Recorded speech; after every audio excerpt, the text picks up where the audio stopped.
ওয়ালাইকুম আসসালাম। আচ্ছা নে ভাই, ওই আজিবার ওই মসজিদটা কমনে আপনি কইতে পারেন? হ্যাঁ কা এখন তো কোনো নামাজ রক্ত নাই, আর মসজিদে কি করবেন আপনি? নামাজ না হইলে কি, আমি ওই আজিবাড়ি মসজিদের ইমামতি জিন্নে পরীক্ষা দিতে আসছি, ইন্টারভিউ।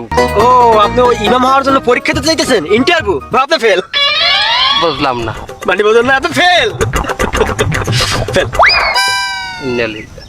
না না ভাই, কথা হইলে কি, পাস করা আর ফেল করাটা বড় কথা না, পরীক্ষায় অংশগ্রহণটাই বড় কথা। আমি মসজিদটা কমনে আমি কইতে পারেন? মসজিদটা ওই সামনে যাইয়া ওইটাই না, তাই না? না ও কাকু হুজুর আমি যাইয়েন না, আমি তো ফেল। আমি বললেন না পরীক্ষায় অংশগ্রহণ করবেন, ওটা তো ফেল আমি কাকু।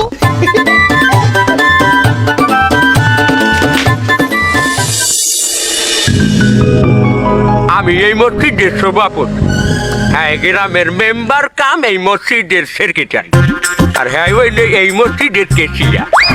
আর এই যে দেখছো, এই মসজিদের কিছু না হইলেও আমরা হেরে সম্মান করি, কারণ হ্যাঁ এই হাই স্কুলের মাস্টার। আমরা ব্যাপারকে মিলিয়ে তোমার ইন্টারভিউ। আচ্ছা, তুমি যে আমাকে মসজিদে নামাজ পড়ানোর জন্য আসছো, তা তুমি কি মশলা মশাই কিছু জানো? জি আলহামদুলিল্লাহ। তার আমার এই মশলা কবে মনে হলো মসজিদের ভিতরে একজন মুরব্বী মানুষ নামাজে খারাইছে, আসুক কিঞ্চিতের বায়ু নির্গত হয়েছে। তার এমন অবস্থায় আশেপাশে চাইয়ে দেখিয়া মানিজ্যের ভয়ে নামাজটা নিয়ে গেছে। এক্ষেত্রে এই সময়ে তার ফরজ হইবে কোনটা, উজু করা নাকি মানিজ্যের বাঁচানো? উজু ফরজ। গেছে কি গেল সভাপতি সাহেব? না কিছু না, কয় জুম্মা নামাজে গিয়াছে, আল্লাহ মাহবুদি যান। এই সময় আর কোনো মাসলা নাই যে না, উজুই ফরজ।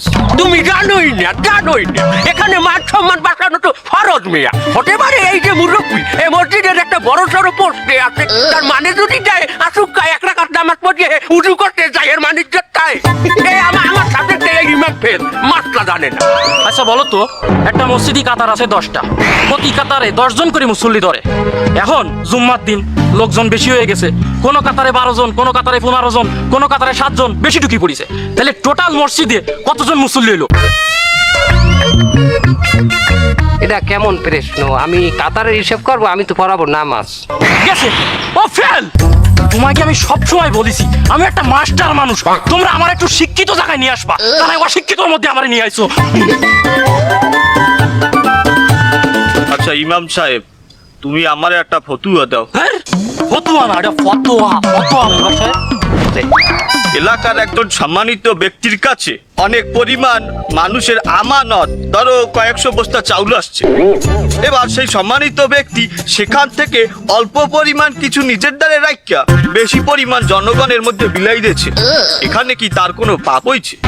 মানে বুঝলাম না, মানে কিছু বস্তা বলতে ওই ব্যক্তি কত বস্তা রাখছে? মনে করো 200 বস্তা পরিমাণ চাউল আসছে, সে অল্প সংখ্যক নিজের কাছে রাখছে, ধরো 150 বস্তা, আর 50 বস্তা সে জনগণের মধ্যে বিলাই দিয়েছে। তার কি এখানে বেশি পাপ হয়েছে? না মোটেও হয় নাই। ফালার ফালা, সে তো আস্তে আস্তে চোর। তুই একজন রানিং মেম্বার রে, চোর কাও কেমন? মাসলা হয় না, ওর ফতোয়া হয় না, কিছু হয় না, আমার তরফ দিয়েও ফেল। বানার প্রশ্ন করতেছো তোমরা? এই জায়গায় একজন ইমাম সাহেব আছে আমাকে মসজিদে পরীক্ষা দিতে, তারে তোমরা প্রশ্ন করবা কি? আখিরাতের প্রশ্ন করবা, পরকালের প্রশ্ন করবা, কিয়ামতের প্রশ্ন করবা, জানা? কিটা চাইল চুরি করেছে, কিটা নামাজ পড়তে পাইতে দিছে, এই সমস্ত তোমরা ইমাম সাহেবের কাছে বলতেছো, এগুলো কোনো প্রশ্ন হলো? আমি প্রশ্ন করতেছি, দেখো আমি দিনই প্রশ্ন করতেছি। আলহামদুলিল্লাহ, আল্লাহ পাকের রহমতে আপনার ইসলাম সম্পর্কে অনেক জ্ঞান আছে। আচ্ছা ইমাম সাহেব, কিয়ামতের একটা আলামত বলো তো। কিয়ামতের আলামত তো এইখানেই চলতে আছে। বুঝলাম না। কিয়ামতের আলামত এক মুরুক্ষর আলেমকে প্রশ্ন করবে। কি? এবার তুমি কি কইলে? হ্যাঁ? তার মানে কি আমি কি মানে প্রশ্ন করলাম, তুমি একজন আলেম, তাহলে কি কি আছে দাঁড়ালো? তুমি মূর্খ। আমি মূর্খ মানে কি বলতে চাচ্ছ তোমরা? হ্যাঁ ওরে ও ঠিক কথা বলিছে। ওরে এই মজলিসে যদি শিক্ষিত কোনো মানুষ থাকে সেটা আমি মাস্টার। বাইরের ইমামের দ্বারা তোমরা আমাকে মানিজ্যের খাইতে এসো কেন? আমার অশিক্ষিত বললো কি? তুমি চুপ খাও। আমরা আমাকে মসজিদের দিকে এই ইমাম আমরা ফেল করাইলে এই পর্যন্ত তোমরা 18টা ইমাম পাল্টাইছো, কাজবাদে বলছো জুমা কিনা পড়াইবে? তুমি পড়াবা? এই ইমাম থাক, এই ইমাম জুমা পর্যন্ত পড়াও, যদি ভালো লাগে তাহলে রাখবো, আর না লাগলে হ্যাঁ পর দেখা যাইবে। তোমার ওই মসজিদের ওই উত্তর উত্তর কোনায় ঘর আছে, হে এনে থাকবা, আর খাওয়া দাওয়া আর বেতন আমরা ঠিক করবো, মানে আস্তে আস্তে তোমার দেখিয়া ওঠ।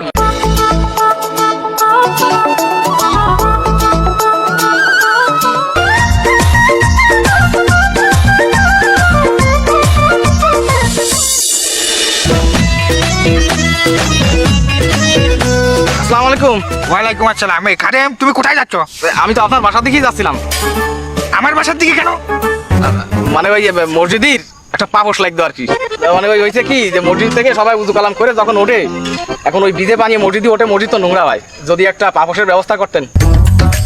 পাপসের ব্যবস্থা করতে হবে সেটা আমার কাছে কেন? আপনি মসজিদের ক্যাশিয়ার না? ওরে আমি মসজিদের ক্যাশিয়ার হয়ে বড় বিপদে পড়ে গেছি। কোন জায়গায় এখন পাপস লাগবে তার জন্য আমার কাছে যা লাগবে, তাই না? তাহলে আমার সবাই ওই ভিজে পানি মসজিদে উঠে মসজিদটা নোংরা করবে? কেন সবাই মসজিদটা নোংরা করবে কি জন্য? তুমি খাদেম মানুষ, তোমার কাজটা কি? হ্যাঁ, এদিক ওদিক দিয়ে একটা তেরা মেনা ম্যানেজ করে তো ওই জায়গায় তুমি দিতে পারো নাকি? আমি কেন কোনে পাবো? আরে বাবা, তুমি এক কাজ করো, কোন জায়গাতে তোমার একটা পুরনো লুঙ্গি আনি ওই জায়গায় দিয়ে দাও। আমার তো লুঙ্গি এই একটাই। ও তোমার এই লুঙ্গি একটাই? তা বাবা তোমার এই লুঙ্গিটা খুলে দাও না, লোকজন যখন মসজিদে চলে যাবে পাটা মুছে তারপর তুমি এটা পুড়ে ফেলাবা। তো এই একটা দিয়ে দিলে আমি পারবো না। তোমার ওইটুক সময় কেন পড়া লাগবে? এত বড় একটা পাঞ্জাবি তোমার ঢাকার জন্য, এই পাঞ্জাবি ছাড়া আর কিছু লাগে না ওই জায়গায়। এটা অশ্লীল কথাবার্তা শুরু করে দেন কিন্তু। শোনো খাদেম সাহেব, আমি ওই সমস্ত আলতু ফালতু কাজে কোনো টাকা পয়সা ব্যয় করতে পারবো না। এই টাকা কি আমি এই সমস্ত আলতু ফালতু কাজে ব্যয় করার জন্য নিই? হ্যাঁ, কত কাজ আমাদের, কত উন্নয়ন করতে হয় মসজিদের, ওই সমস্ত আলতু ফালতু দিতে পারবো না। তুমি লুঙ্গি মুঙ্গি খুঁজে কোন জায়গাতে তেনা মেনা নিয়ে যাওয়া চা কর্ম করো, এই সমস্ত ব্যাপারে আমার সামনের ফাটে রাখবে না।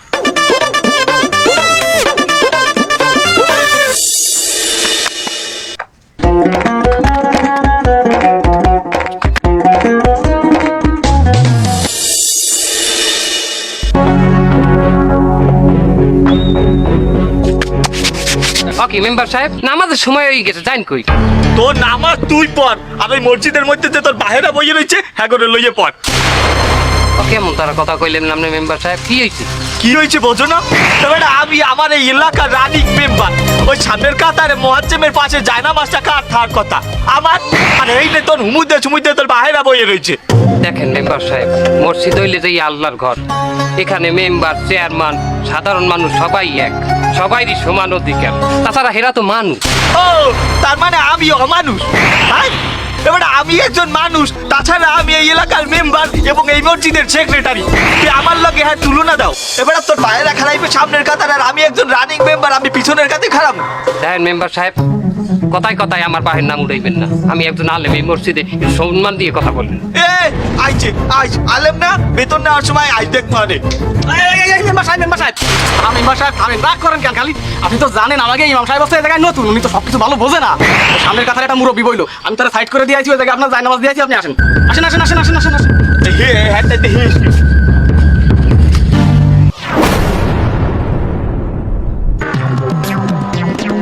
আসসালামু আলাইকুম ইমাম সাহেব। ওয়ালাইকুম আসসালাম। খাদেম, তুমি কোথায় গেছিলে? গেছিলাম পাশের মহল্লায় মসজিদে, ঘটনা একটা শুনছি। কি ঘটনা? ঘটনা হয়েছে ওই পাশের মহল্লার মসজিদে আরো কি ইমাম আইছে, তো ওখানে তো ইমাম বেশি দিন টেকে না। দেখবে না। ঘটনাটা ঠিক কইবেন ইমাম সাহেব? আচ্ছা, আমি এই জায়গায় মসজিদ ইমামতি করে কত বছর? 15 বছর। 15 বছর? তুমি জানো না, কারণ তুমি হয়েছো মাত্র 2 বছর। শোনো, আমি সেক্রেটারি আর এই সভাপতির পিছনে যে পরিমাণ তেল খরচ করি, ওরা টয়লেটে যাওয়ার পর অত পানিও খরচ করে না। তাই না, আমি কোনো সঠিক বয়ান করিনি। ওই সভাপতি আর ওর বিরুদ্ধে কোনো খারাপ কথা বলিনি, সবসময় ওকে কথা বলি। পারলি ওকেই আমি মিনারে উঠাই দিয়ে ওকে বয়ান করতে, বুঝতে পারছো?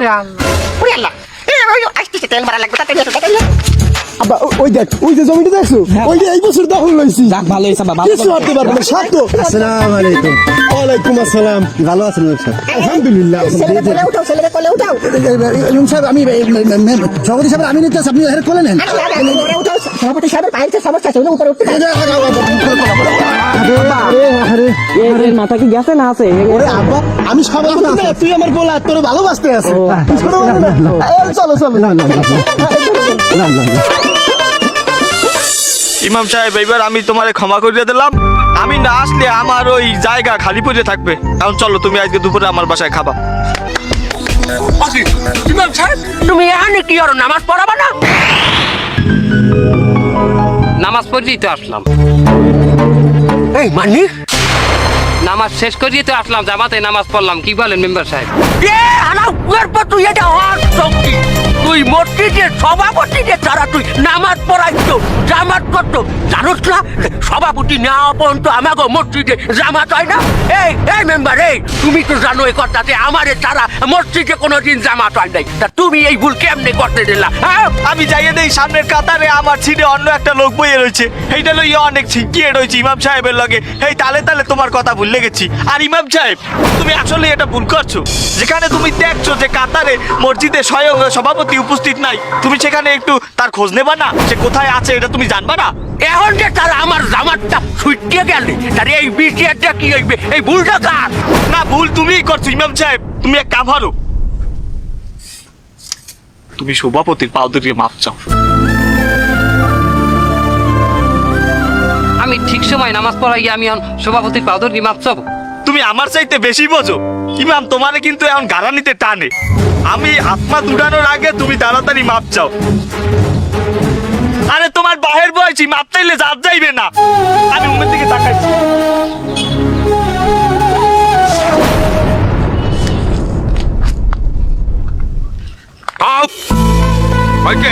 অনেক হয়েছে দুটা মাঝে গরু দান করা লাগবে না যাও এখন যাও এই ভুলটা আর নেক্সট টাইম কোনোদিন না হয়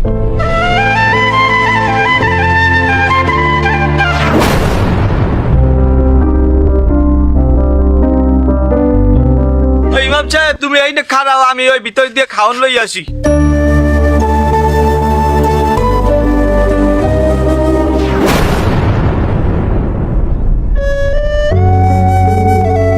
দাও তুমি তরকারি দাও আকি তুমি কষ্ট দাও কিসের জিনে বেটা আলেম মানু ইমাম সাহেব রে গোস্ত দিলে আল্লাহ খুশি হইবে এবেডি আল্লাহ খুশি হইবে না তুই ইমাম রে খুশি হতে চাও হ্যাঁ তুই কি ইমামের লগে যাইতে চাও হ্যাঁ যদি জাহেজ থাকতে হ্যাঁ ঠিকই যাইতাম তাউল চোর মেম্বারে চাইয়া ইমামের ঘর করা ভালো আর রাঁচো কি লাউ কদু তাই লাউ দে লাউ খাওয়া ছুন না ইমাম মানু লাউ খাইবে তার হে সুন্নত তুমি খাও গোস্তটা ইমামরে দাও তুই এই গোসরাইকে লাউ দে আমি ওইই দিয়ামু